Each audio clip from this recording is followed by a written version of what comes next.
রব্বুল আলামিন বলেন, কুল ইন কুনতুম তুহিব্বুনাল্লাহা ফাত্তাবিউনি ইউহিব্বুকুমুল্লাহ ওয়া ইয়াগফির লাকুম যুনুবাকুম ওয়াল্লাহু গফুরুর রহিম।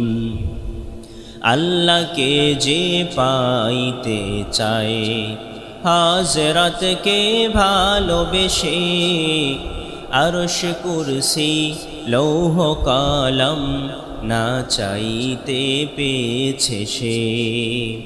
রাসূল নামের রশি ধরে যেতে হবে আল্লাহরই ঘরে। নদী তরঙ্গে যে পড়েছে ভাই, দরিয়া মেশে আপনি মেশে, হাজরাতের অনুসরণে আরশ কুরসি লৌহ কলম না চাইতে পেয়েছে সে। ঠিক কিনা বলেন? আল্লাহ বলেন, কুল ইন কুনতুম তুহিব্বুনাল্লাহ।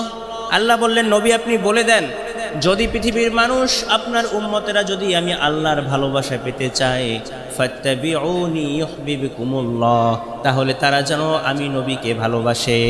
সুবহানাল্লাহ পড়েন।